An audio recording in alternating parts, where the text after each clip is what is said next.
All right, let's get this show on the road.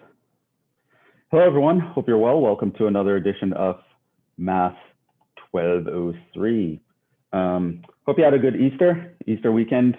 We had Friday off, even though it's probably not applicable to us since we don't have class on Friday. But hopefully you got, something out of it. Let's. Oh,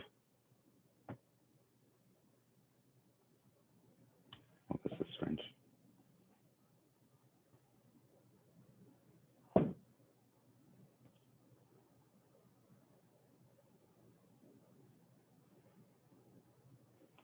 well. Let me just unplug this and turn it around. Okay. Yeah, my screen decided to, for some reason, rotate the other way. I don't know. All right. So hopefully you're seeing my screen. And that ought to be good. So we'll start by finishing up the second part to the last section we were in. Last time we spoke about linear approximation. The next thing in this section 3.2 is marginal analysis. So linear approximation was basically just using the tangent line to approximate the output of a function. This can be very useful because you can use it. Did I mention that? Yes. You can use it to do things like predict the future in a very small time window, which is can be very lucrative. But it allows us to actually talk about and analyze functions in regions where we kind of know what's going on in that region, but we don't really know what's going on around that region. And so we can actually use a tangent line to talk about the function, what its outputs are, how it's behaving, etc. This is the main formula here. This is the linear approximation formula. And we use that to approximate some numbers. Just as an example, this is the kind of example or the kind of problem that I would ask you in this class. Oh, here's some weird number, which normally you'd need a calculator for. Do it by hand using linear approximation. And as you can see, we did it by hand, and we had some, I would say, pretty impressive results for doing things by hand. So our first example, we got within 4 decimal places of the actual answer with rounding. That's to the 10,000th decimal place, which is very good for many applications. And for our second example, the cube root of 8.01, we got to within, I want to say, 6 decimal places. Yeah, we got to within 6 decimal places, which is amazing. We did that by hand. So that just kind of shows you the power. And of course, this is a very easy number. It's not anything crazy. Oh, you calculated the cube root of 8.01. It was mainly to illustrate the idea of how this process worked. Like if I knew what was going on at one point, I kind of could know to within some degree of accuracy what is going on at other points. And this is just sort of to convince you of that fact that knowing that, at a certain point when the input is 8, knowing that the output is 2, and knowing that the derivative is 1/12, I can use that to predict what would happen if we were to move a little bit more. And this is going to be an idea that we're going to continue, the idea of using the derivative to figure out what happens when we just move a little bit more. And so that leads us to the next topic, which is marginal analysis. Now I wrote it here as marginal cost examples. I'll probably change that. It's just that it's often the most common application we use in this class. So we're going to talk about that. So let's continue. 3.2.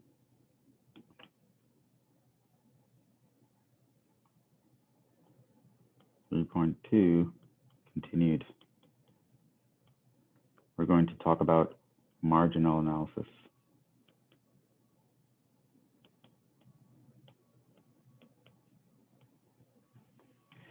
And basically what this is, it's just an application of derivatives, specifically kind of like a tangent line thing, but not really.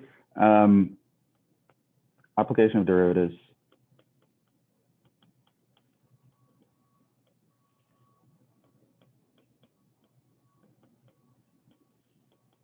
To economics is the main region, which you'd hear things like marginal functions. Okay, so let me do kind of the setup.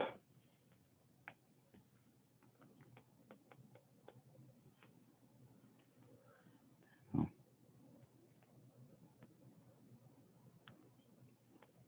I think my iPad is acting funny. Setup / motivating example.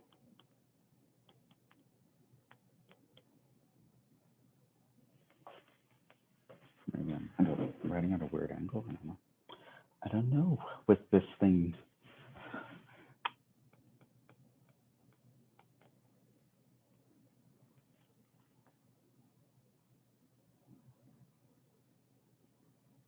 I'm tempted to just restart this thing, but I don't want to. Okay, so let's continue. Suppose we have a function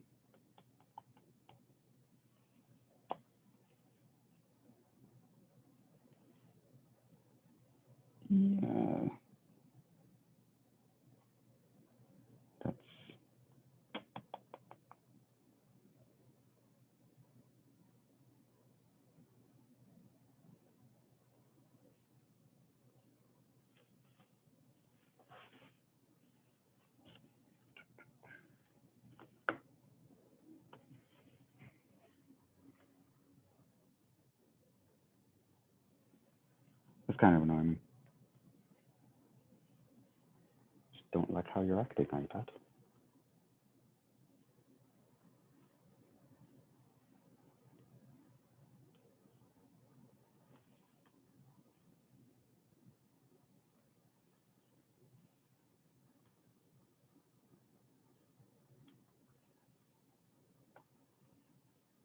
Yeah, so I guess we'll just stay here and talk until the iPad is up.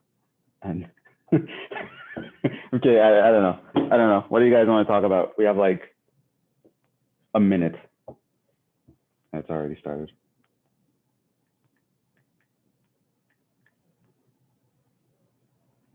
I don't think, are there any other major holidays coming up?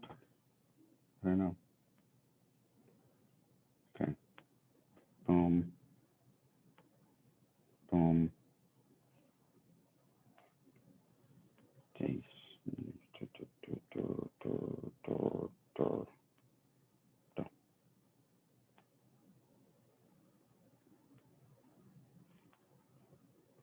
Since we're here, let me plug this thing in.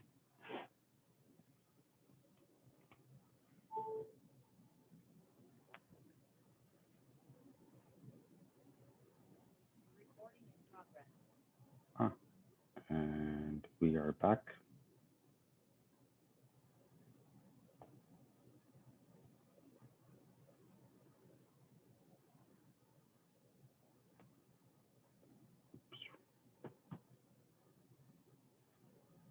God, let's hope going through that all that was worth it.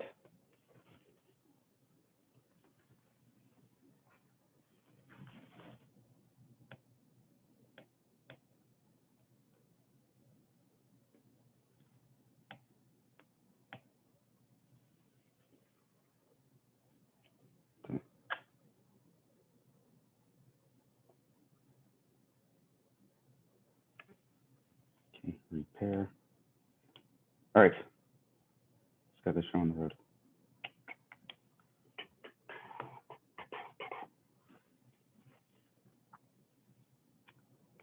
Setup / motivating example. Yeah, that looks better. All right, suppose we have a cost function.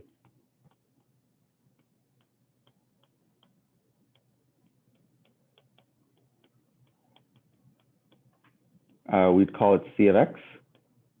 Some context, we're running a business, we're doing something like that. And we have a cost function where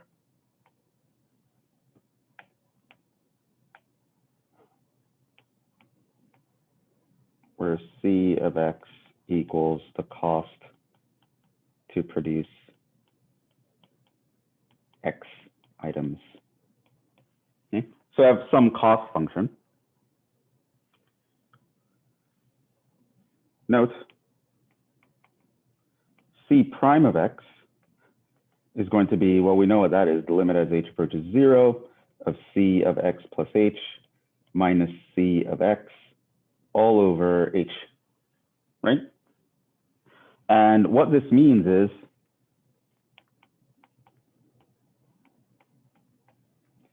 as H gets close to 0,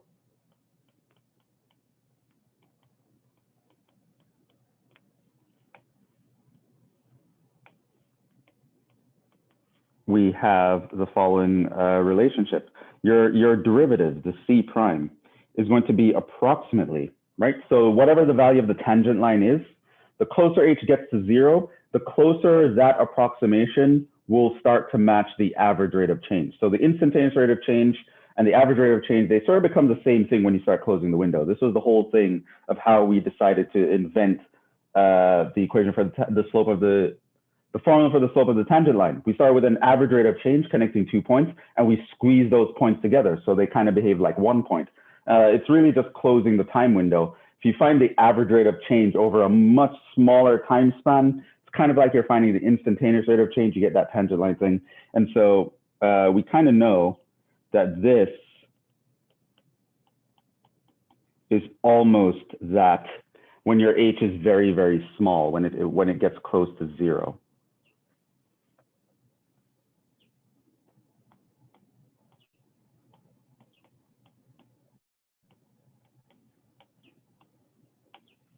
So now, what does that mean?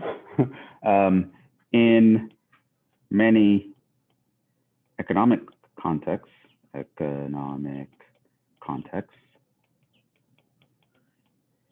H equals 1 can be considered small.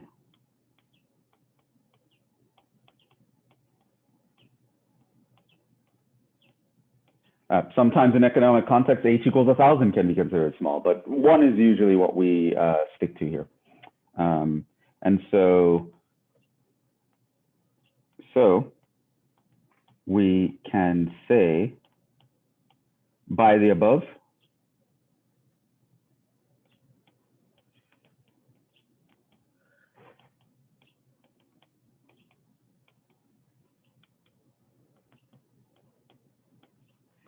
that our derivative, C prime of X, can be approximately equal to C of X plus 1 minus C of X, all over 1, but that's it. I want you to appreciate that what this is the cost to produce X plus 1 items. This guy is the cost to produce X items.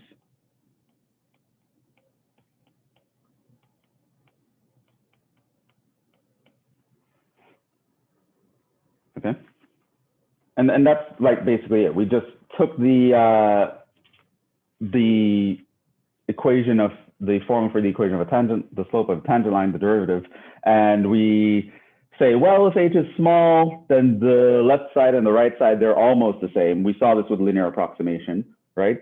And what we can do is then just plug in a small h. H equals 1 is often considered small. So now, question to follow up on this. What does the right side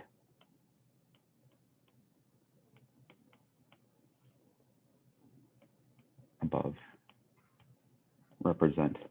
If I were to ask you to describe to me what the right side is saying, what would you say? What is the right side telling me?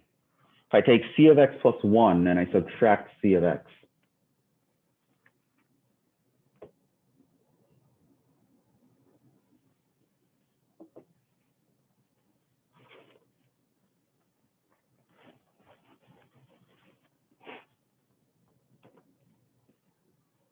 what do you guys say?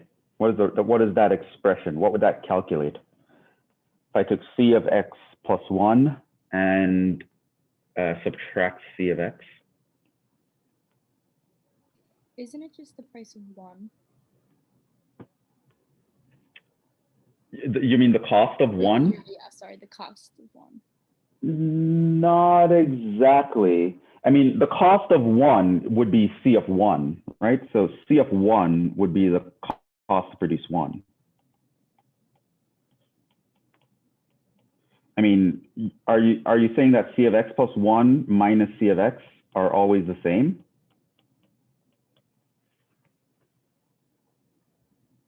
Oh, I guess not. Yeah, no. But so kind of, it's not going to be related to one specific value because there's an X in it. But just as a concept, as an idea, someone says, I'm calculating C of X plus one, and I'm subtracting C of X. Like, what are we calculating?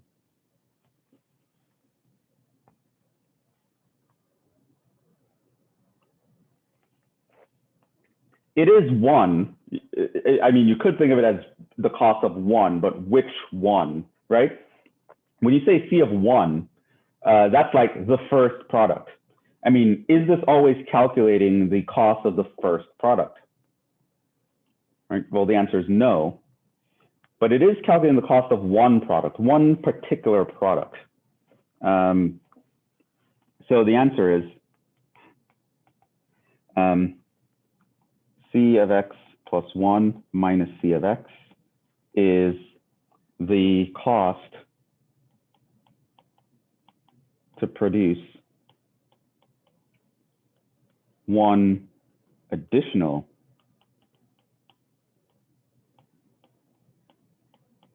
product after, so one additional product after X products have been produced.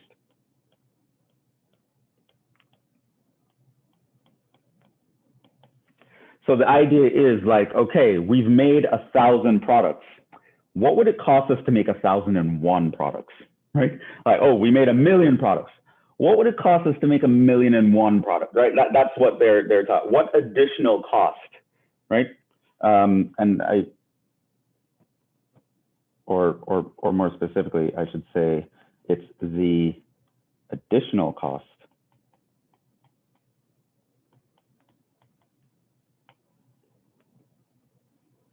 I mean, I could say that too.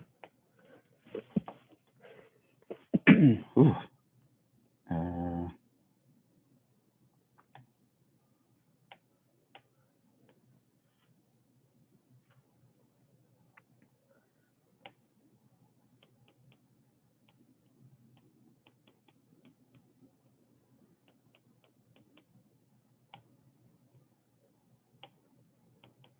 To produce one more product after X products have been produced. Okay, so that's what that represents. Okay, so i.e. C prime of X, approximately C of X plus 1 and C of X, measures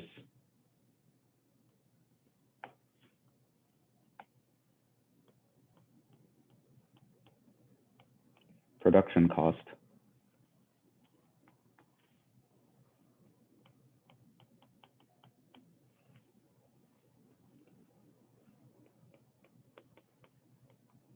at the margins, so-called.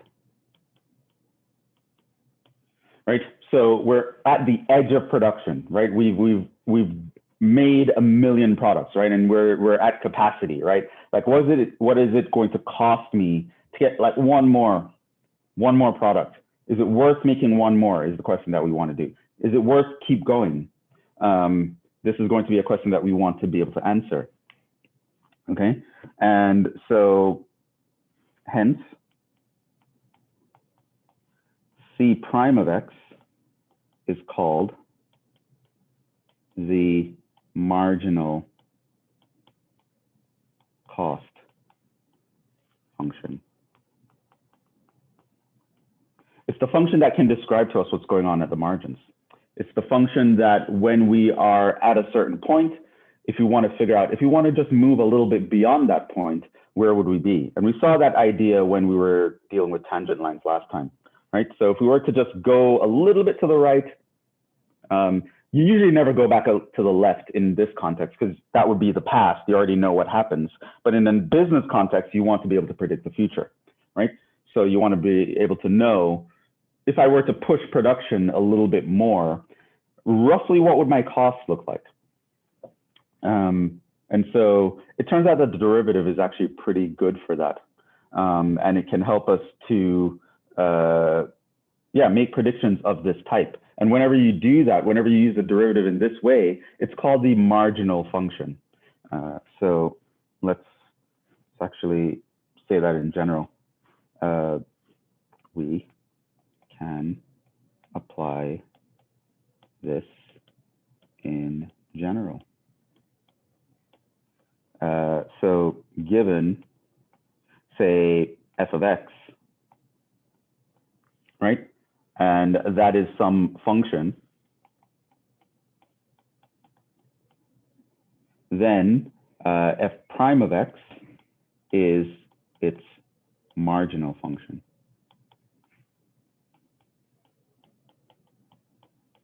And so i.e.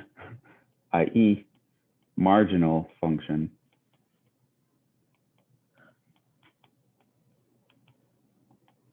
is a synonym for derivative in an economic context. So I said all that and wrestled with my iPad just to say basically that. The derivative is something that we call the marginal function. It's another synonym. So just as how we know that derivative is a synonym for slope, it's a synonym for the slope of a tangent line, it's a synonym for instantaneous rate of change. It's also a synonym for something that we call marginal function in an economic context.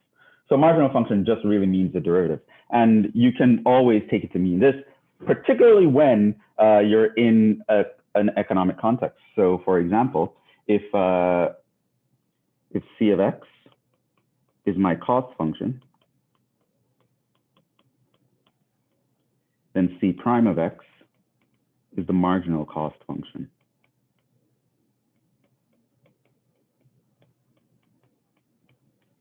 If, say, r of x is my revenue function,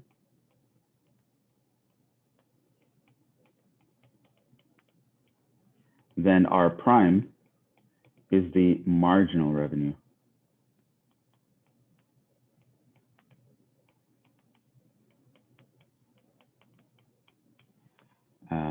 If p of x is my profit function,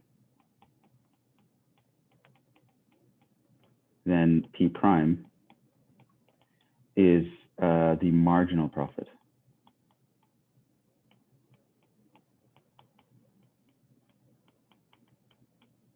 And so on, you get the idea. Hopefully. Okay, so now let's actually talk about some of the economic functions you should know.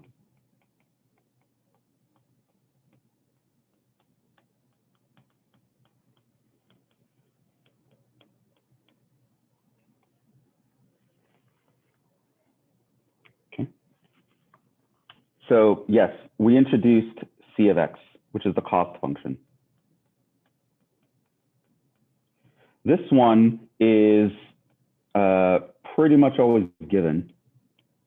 It's based on the particular situation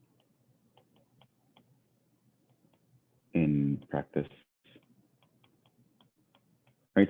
So when you go into a situation, you're not going to immediately know what the cost function is. There's no way to kind of derive that conceptually. You just have to go into the business or whatever is going on, and you just have to measure, like, how much did that cost? How much did that cost? How much did that cost? How much did it cost to hire that? How much are you paying this person? How much are you doing that? Right? It's not going to be something that you're going to know in the beginning. It's something that has to be actually calculated in somewhat of a painstaking way. And therefore, if I'm giving you a cost function in this class, I'm just going to give you the cost function. I'm going to say, pretend this function is the cost function. And it's going to be a very easy, nice looking function, not because cost functions are always easy and nice, but just because we're in an applied calculus class, right? So I will always give you the cost function, but it is something that you should know where it kind of fits in with everything, right? It tells you how much cost, what it would cost to produce a certain amount of items, right? And it's going to be given. So you don't really have to worry about figuring that out. There is something that's called the revenue function, mentioned before.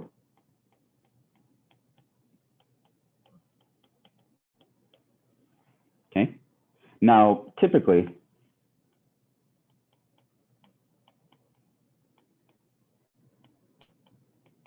this is calculated by the revenue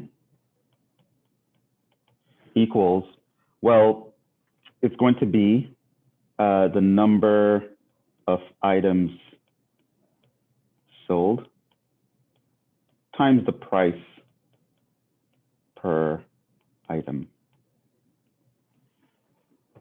Okay, so this is essentially our earnings if we ignore costs, right? Like, how much money am I actually making here by selling these products that I created, right? When you compute that, we say you're computing revenue, right? So forget how much I had to pay this person to make this thing, or what my materials cost, or what my electricity costs, or what my storage costs, or anything. If I just go out in the world and start selling products, how much money would I bring in? Well, how many products did you sell, and how much did you sell them for? You multiply these two numbers, and that gives you what we call the revenue. So if you know the price and you know how many things are sold, you can actually calculate the revenue. I may give you a revenue function as well, but if I don't, that's where you would get it from, right?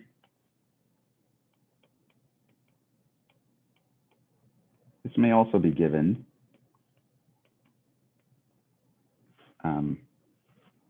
in some contexts.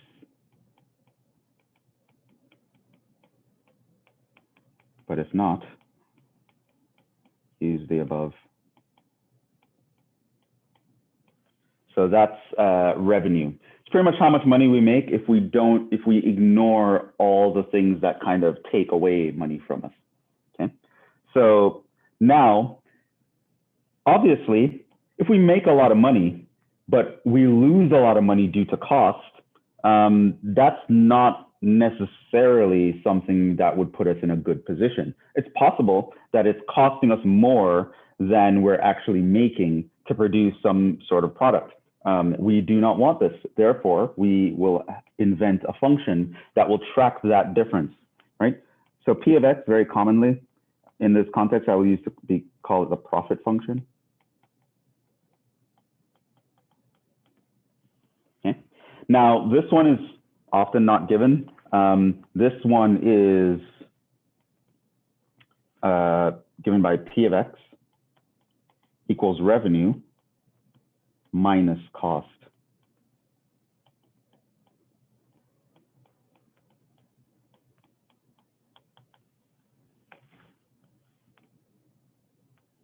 Okay, this is called the profit.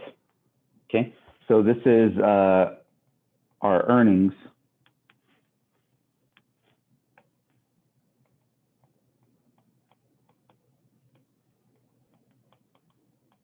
after costs are factored in.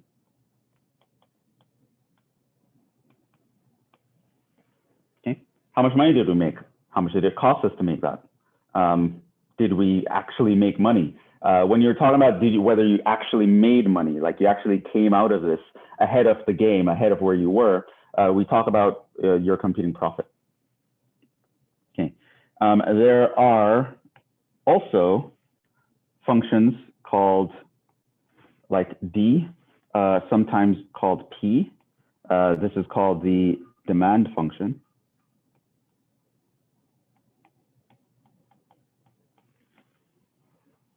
Okay.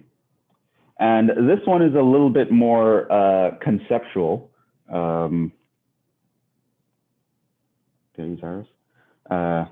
This is the price at which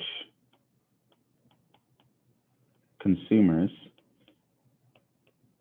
are willing to buy X items. Okay, so that's called demand. How much will the public demand this product? Right? That's what it's measuring. But what it's measuring is the price, right? So the idea is if I set the price a certain place, I might sell 1,000 products. Whereas if I set the price at a different place, I might only sell 500. Because, well, I'll talk about that a little bit more. Because I probably want to talk about these in general. The other function is called the supply function.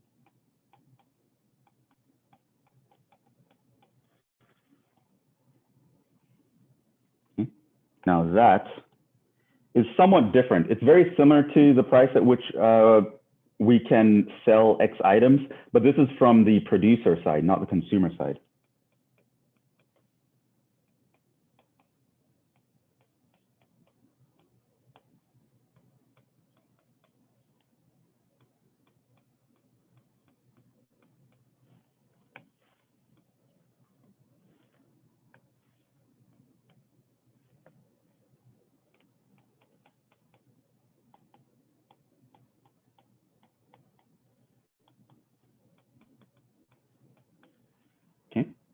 Now, in economics, there is something called the law of supply and demand.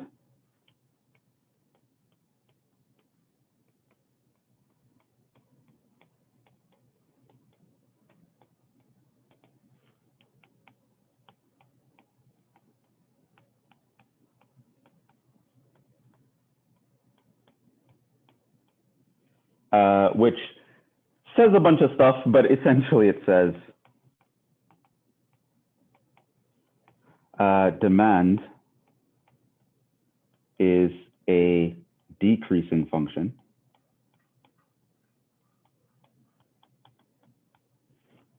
and supply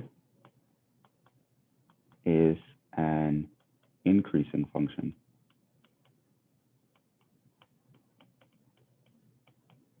In relation to price. Okay, so if you're plotting a demand function, right, where you take X number of items on the horizontal and you take the price on the vertical, X number of items is on the vertical, and you take the price on the horizontal, a demand function will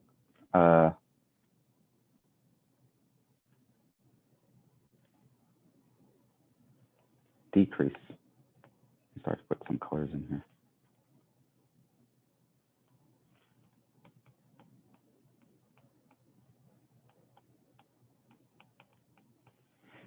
So there might be times when I give you two functions and I don't tell you which is which. I expect you to know which one is going to be the demand and which one is going to be the supply. And the easiest way to tell that is to figure out which one is decreasing or increasing. Versus if you look at supply, so X number of items, and we plot against price, that one is going to go up.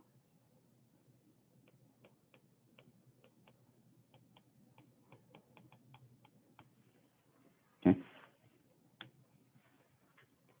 And the idea is the following, because people don't have an infinite amount of money. So when you make something more expensive, people will buy less of it, right? there are more Toyota Camrys, Toyota Corollas than there are Lamborghinis driving around, right? Because Lamborghinis are more expensive. People don't have as much resources, they can't buy it. The more expensive a car becomes, the less of that car people will buy. And the less expensive it becomes, in general, the more of that car people will buy, right? So as price increases, demand will decrease. This is just economic theory. It makes sense, right? Because everyone has limited resources. The more resources you're taking away from them, the less likely they are to indulge in that thing, right? On the flip side of that, once the price increases, it turns out that a producer would want to produce more. So let's say I am making iPhones and you are like, hey, can you make 10 iPhones for me? I will pay you $5 per iPhone if you make 10 iPhones for me.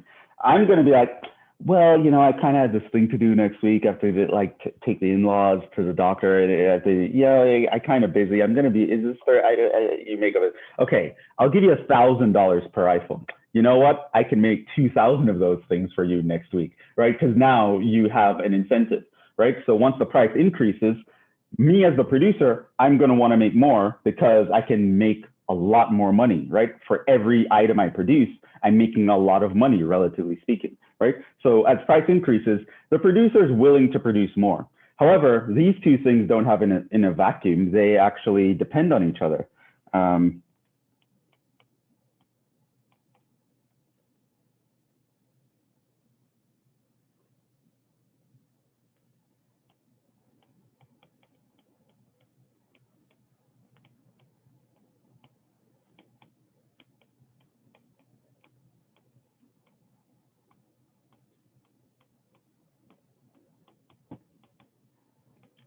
We often plot them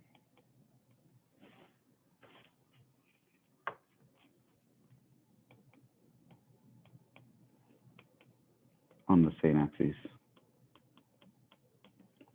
So there are times when you might go in, you have this one big thing where you have price on the horizontal, which is traditional. It actually doesn't matter, technically speaking, but price is going to be the horizontal. And traditionally, X number of items over here. What we usually do is we have the demand function doing its thing. And then on top of that, we would have the supply function doing its thing.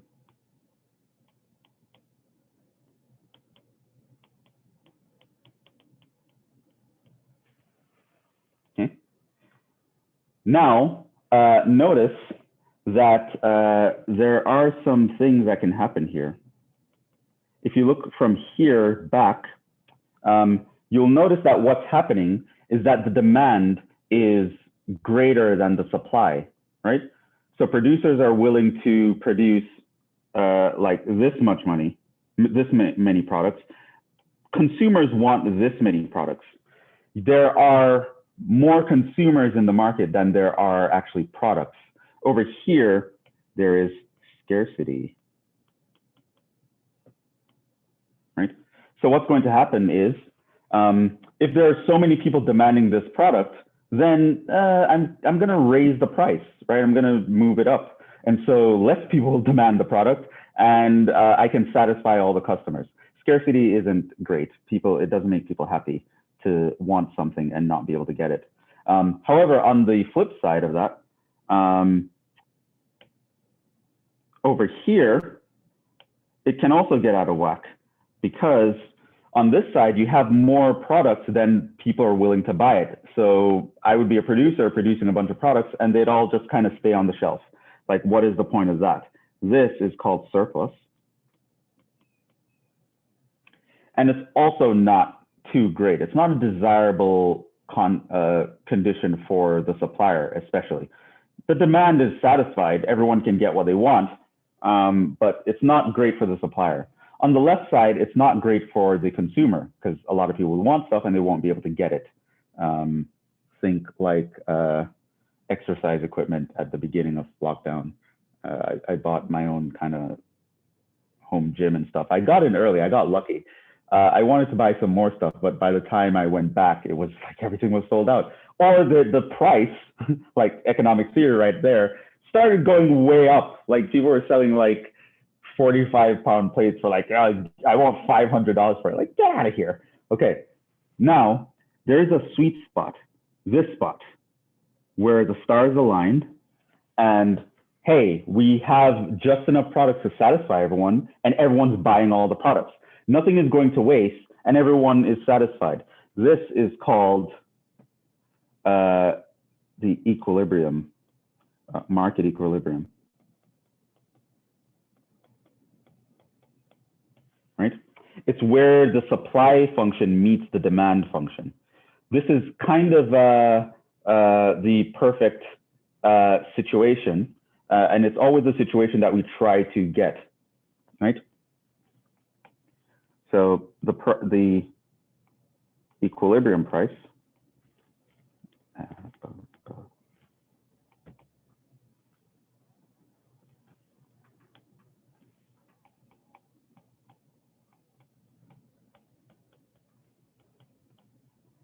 is often sought after.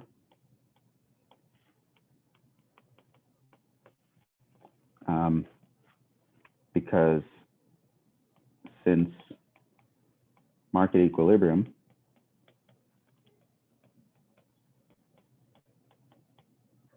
eliminates both scarcity, which is bad for consumers,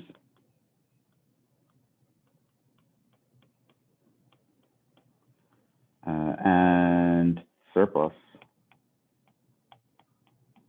which is bad for producers.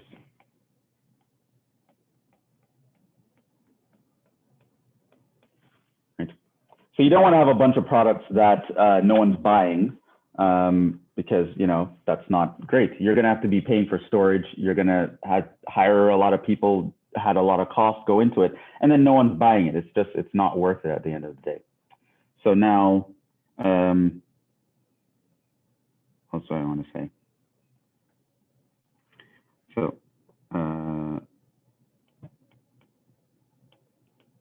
some more on demand and supply.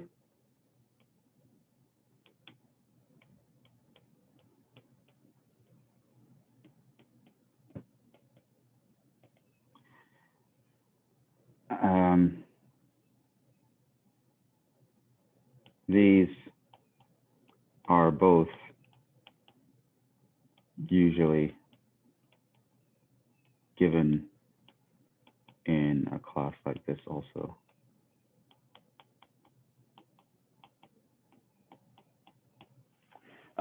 So to figure out the demand function, dx, we need market research.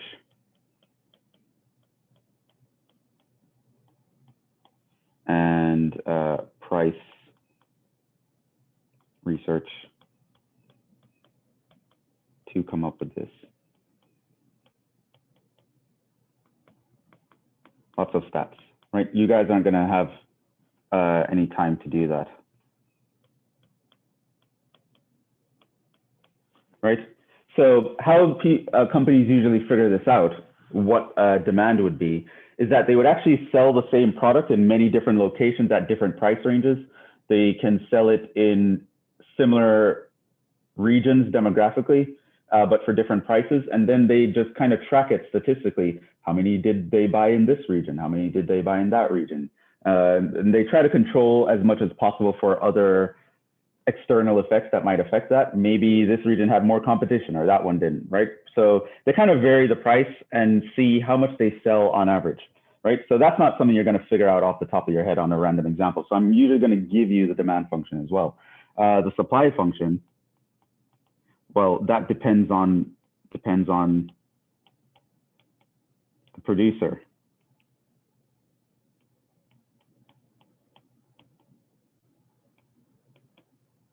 Their costs, etc. Right? So how many products I'm willing to produce if I'm the producer? Well, it kind of depends how much it's going to cost me. How much can I sell them for? How much money am I going to make? If I'm not making a lot of profit, I'm not going to want to do it. So these guys are usually given. And also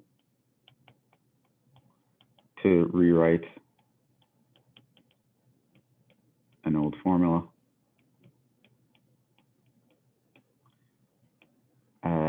We saw earlier that something like revenue equals number of items sold times the cost per item, or specifically, price per item. This can actually be rewritten because now we have this as a concept. This is the demand right here. And let's say here, X items sold. So this would just be X, and then this would be D of X. So if I tell you what the demand function is, you can actually use that to compute the revenue function. Okay, so that's going to be useful. So the demand function, the D of X, that is what we actually use to measure price, right? That's why D of X is also called P for price, right? This is actually the price that I'm going to sell it at. D of X is usually what we use to measure that. It's easier to measure it from the D of X than the suppliers, actually, because of how statistics work. And you want to know how many things people are buying. So that is usually what we use to find the price, or the price that we want to use in calculations.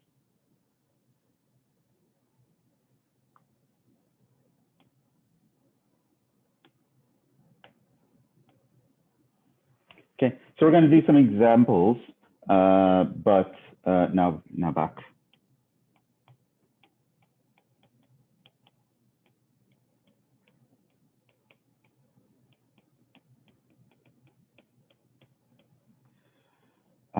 So something like C prime of X, C of X plus 1 minus C of X.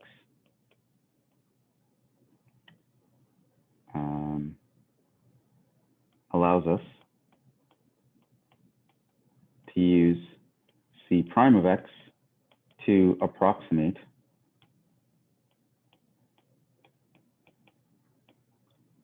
the additional cost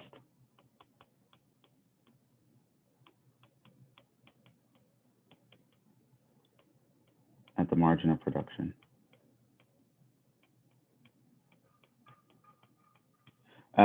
You might wonder, why not just use the additional cost?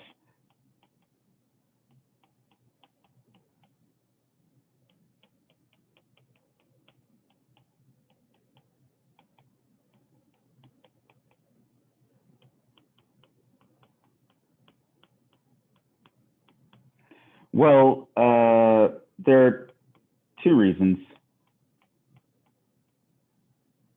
mainly.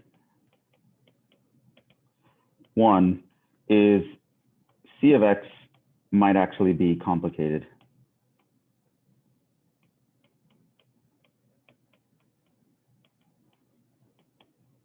To compute quickly, efficiently. Right?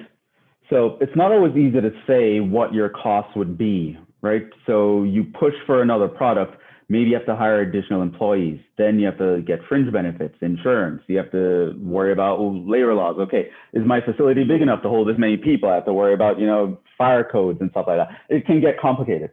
So, and two, C of X, it can't always be known.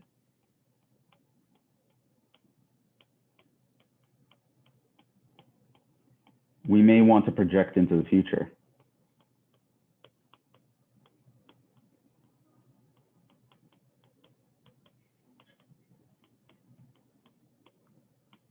sometimes a company is big. They'll have, you know, a factory over here and a factory over there. One factory is bigger than another, and they know what costs are for the bigger factory. So they're like, well, if we're to make the smaller factory bigger, we'll kind of know what the costs are. But maybe there is no bigger factory. Maybe this is the only factory, and now you want to expand.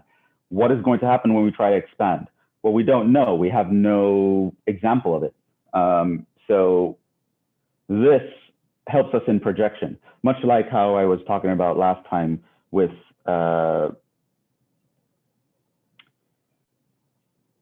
linear approximation, that we can kind of use the tangent line to kind of see what's going on in the future. Okay, so that's the idea. I believe those are all the concepts that we need. Let's look at examples. So the examples in this section, they're going to be word problems usually. And I believe I typed some out, yes.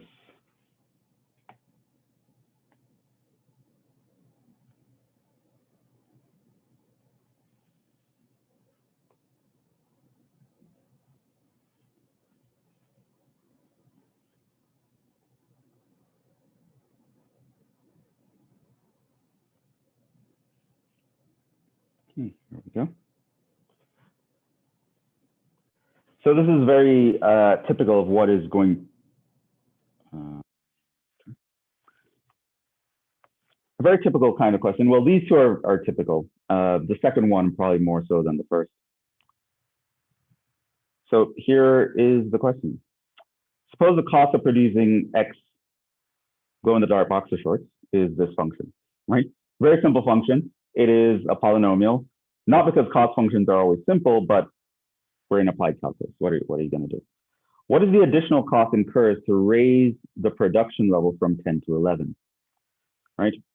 So here, notice that in A,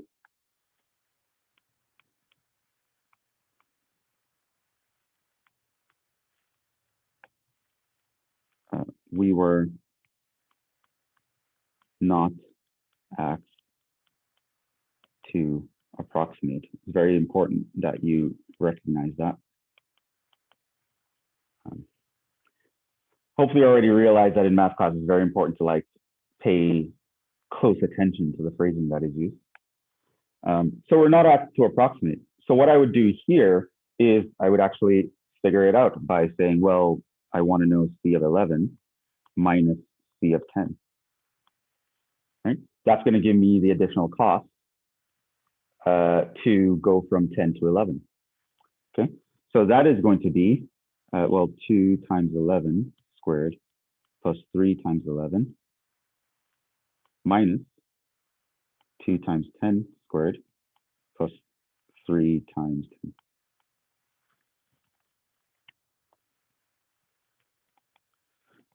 So 11 squared is 121, 33. That would be 100. So this is going to be 200 plus 30. So 2 times this, that's going to be 242 plus 33 minus 200 minus 30. So that is that's going to be, well, 42 by getting rid of these guys, and plus 3 by getting rid of these guys. So the additional cost is actually 45. It's a very expensive box of shorts, right? If we've already made 10, what the 11th one is going to cost is $45. Now, let's actually calculate what is the marginal cost when X is 10.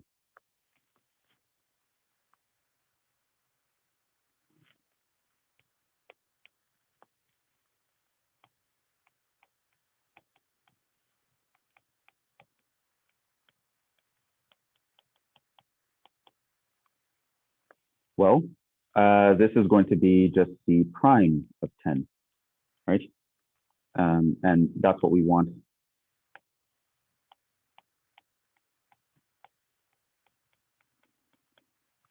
So Now we know that c of x is 2x squared plus 3x. Yes, that is what c of x is. So this means that c prime of x is going to be 4x plus 3.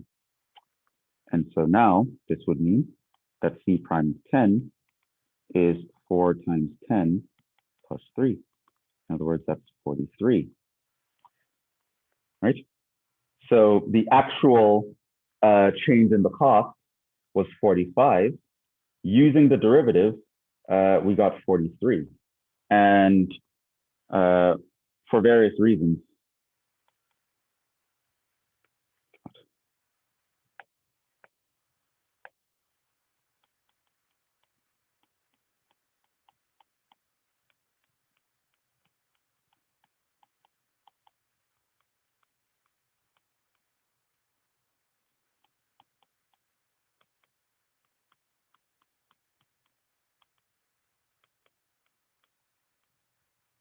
than that.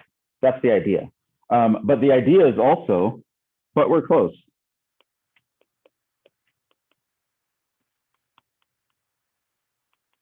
Relatively. Right? So I think I actually calculated before what the difference is. And it was something like a 4% difference, I think.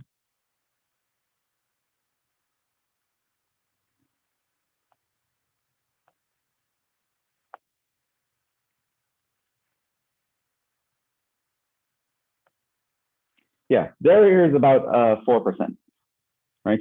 And that might be, it might be worth it.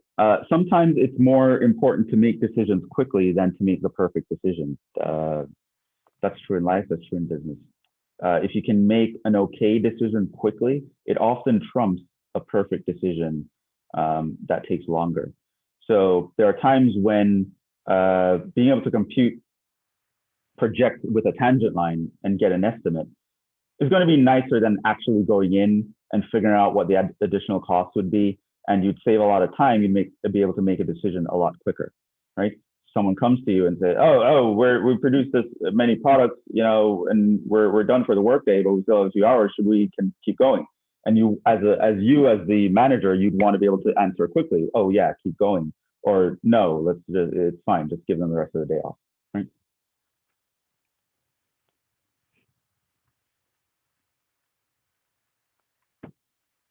Here's another example.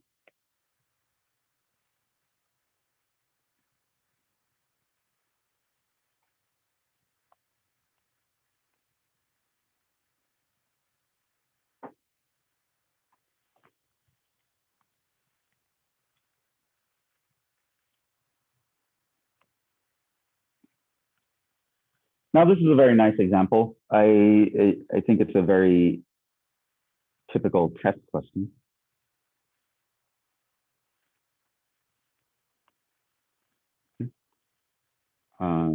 So this is a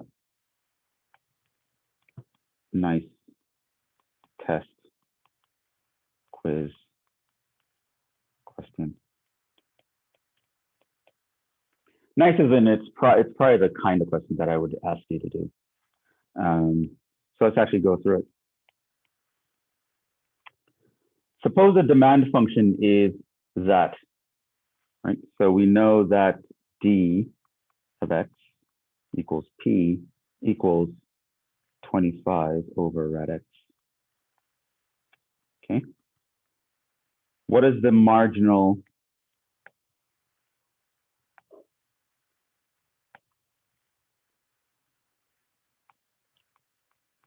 marginal revenue?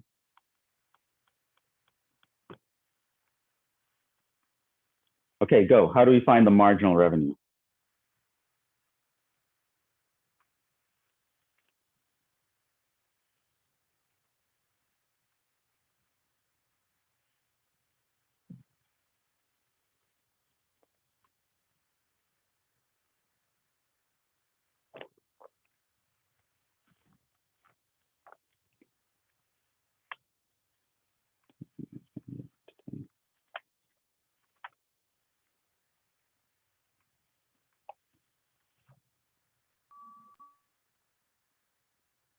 Hello? Wouldn't it be the derivative of d of x? Is d of x the revenue? No. Yeah, no. So yeah. So remember, marginal just means to find the derivative. So if I said marginal revenue, it means I want the derivative of the revenue. So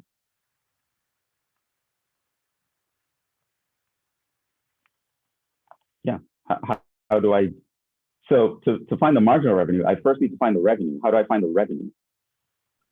Wait, Professor, I can't hear you. Come again? Can you hear me? No, I don't hear anything. Can anyone else hear me? I I don't know can if it's, hear you. it might just be me. I don't know. I can hear you. Okay, yeah, I think it's you, Sarah.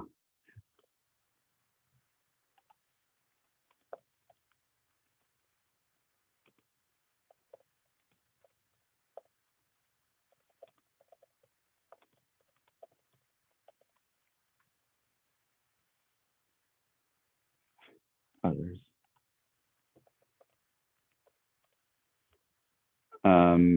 So yeah, how do we find the revenue?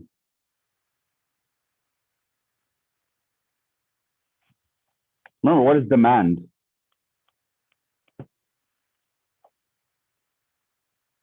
And as a hint, it says right here, P.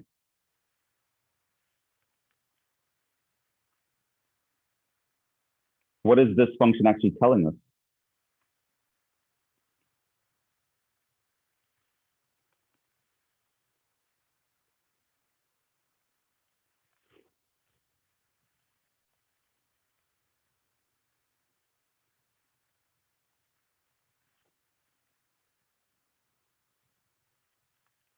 Okay, so I mean, I guess we were kind of moving. I mean, I thought I was. Well, I'm actually moving slower than I wanted to, but I guess from a learning perspective, we actually covered a lot of these really fast. But it's very important that you know the definition. So the demand function we talked about here was the price at which we were willing to buy the certain amount of items, right? So this is the price for which we know we can sell X items.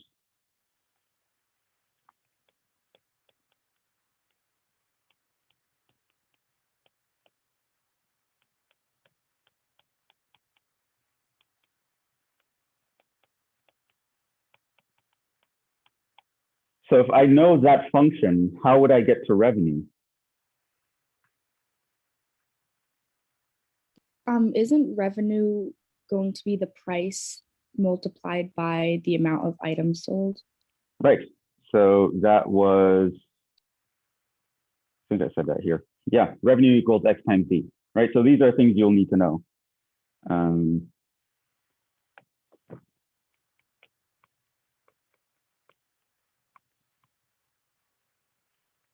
Right. So the hardest part of a problem like this is just to know the definition of the words used, right?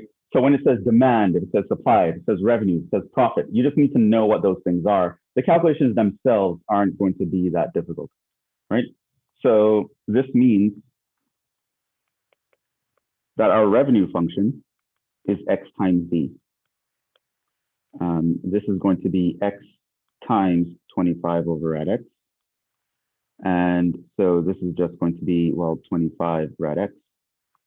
And this therefore means that the marginal revenue is, well, 25 over 2 rad X. Okay. Moving on to B. What is the marginal revenue when X is 100?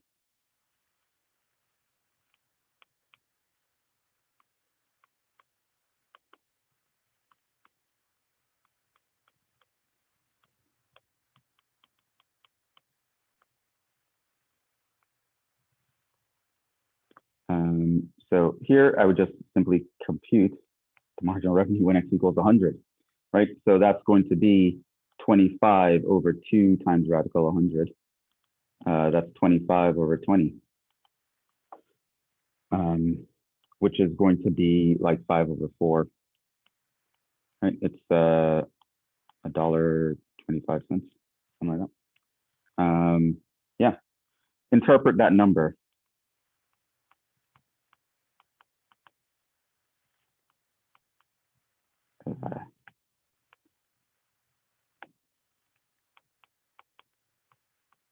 If I were to tell you interpretation, so if I were to come and I tell you, oh, okay, the marginal revenue at 100 is going to be $1.25. What did I actually just tell you? Like, what does that number mean?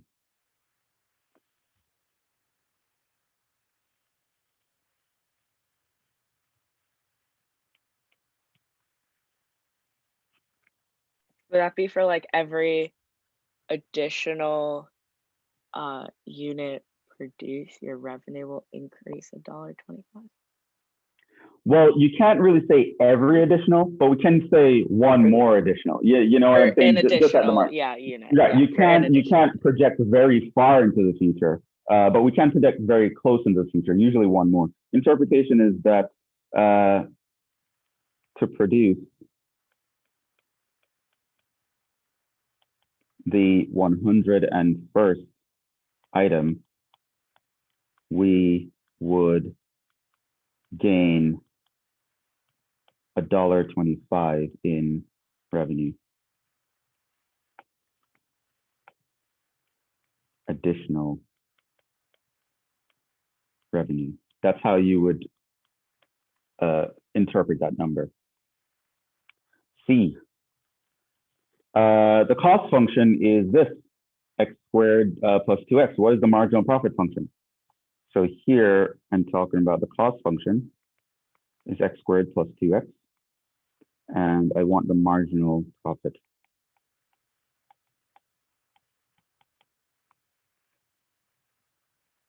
Cost function x squared plus 2x, what is marginal profit function? Right? Well, at this point, you should know that we know, or we should know by the time the test or the quiz come around, that profit equals revenue minus cost. This implies that profit is going to be 25 rad x minus x squared plus 2x.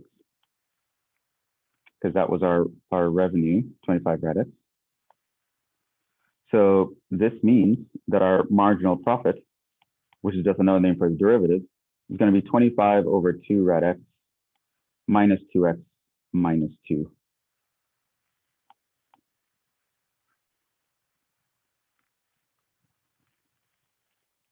What is the marginal profit when x equals 100? So that's D.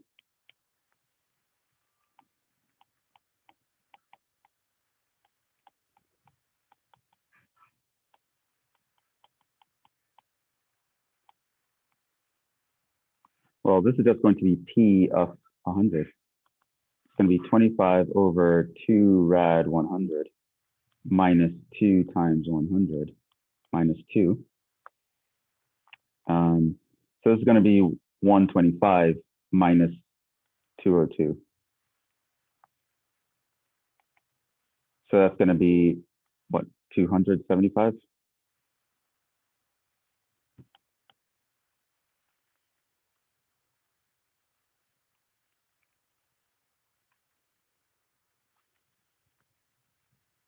Now, interpret that number, minus.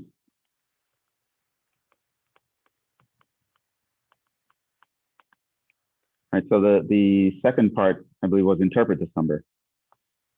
Okay, so what does that mean as an interpretation?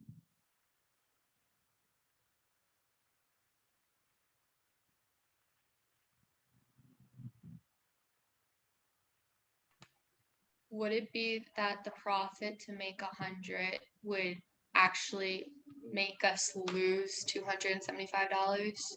Right, $200.75. We would lose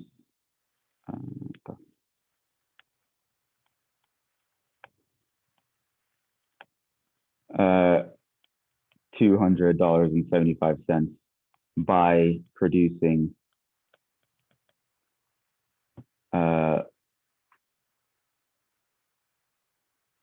100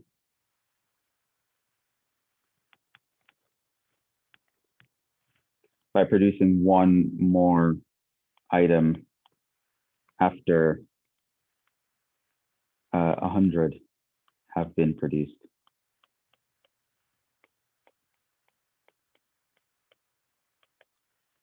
Which means, yeah, I mean, if you're at a position, well, we'll talk about that. This is E. Is it worth producing one more item? That is the question.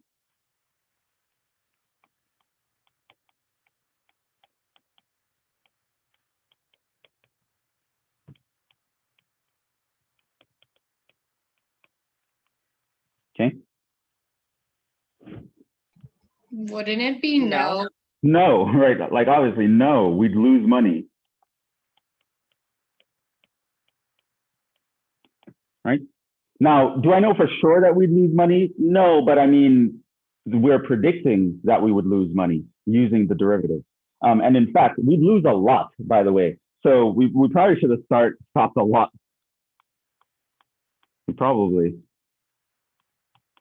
should have stopped a lot sooner.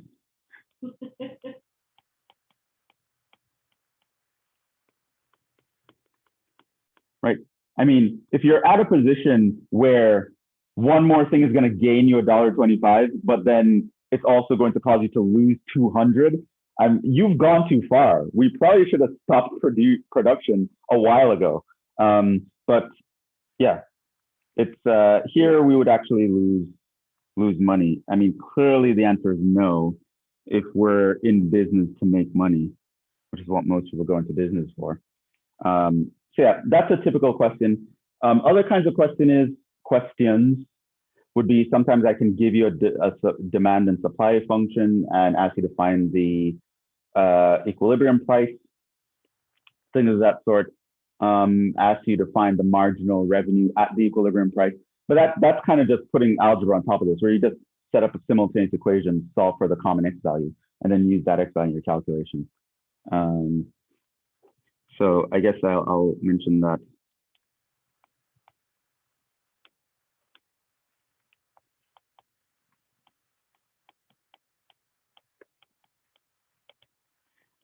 Given demand and supply and demand,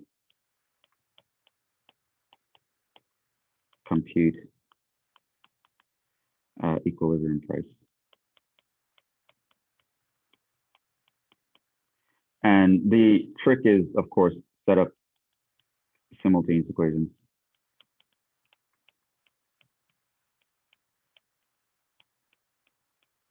Solve for x.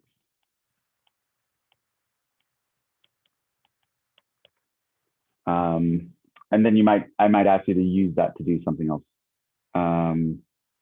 Yeah. So that's this topic, which I kind of dragged it out a bit, but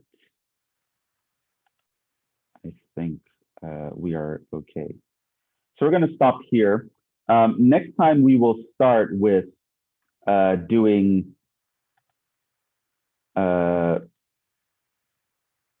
I want to say exponential growth and decay. So what I would do is I also have a handout for that. And I'll put it in here for you guys to read ahead, but you can also find it on the class webpage.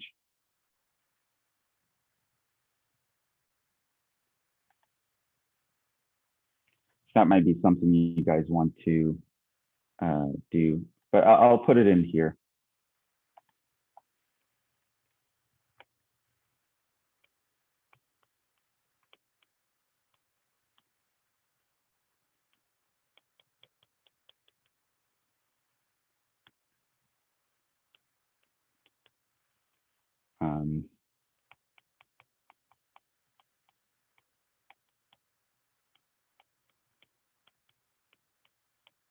That's what we're going to do next. And it's right here now.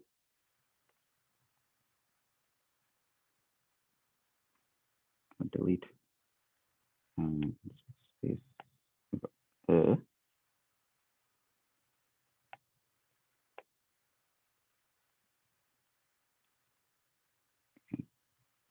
Went way down.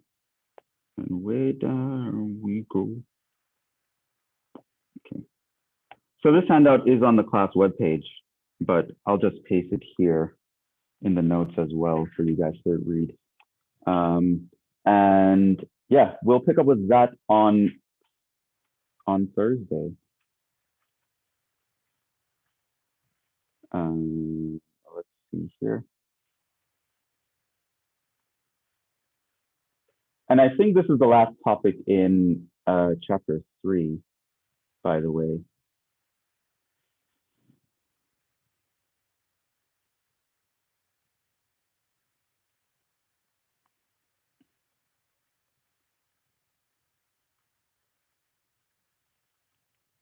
Exponential growth and decay is the last topic in chapter 3. We're going to delve into chapter 4. So the next topic is going to be related rates. I also have a handout for that. I suggest you start looking up that as well.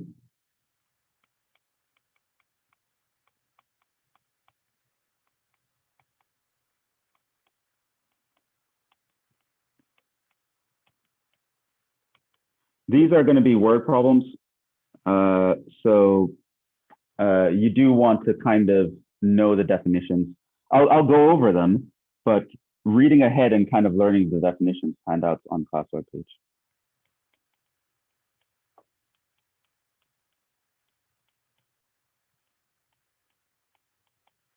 Start reading, familiarizing yourself with stuff. If you don't get all of it, it's fine because I'm going to go over it in class. But especially when we're doing a lot of word problems and applications, I'd rather you kind of read ahead, kind of know what the definitions are, so that we can move relatively quickly without losing any people. So yeah, we will stop there. Thank you for your time and attention. We are going to wrap up there. Nothing else to really say. I don't really have any announcements at this point. So I guess you guys should have a good rest of your day, good rest of the week. I will see you guys in the next one. Ciao.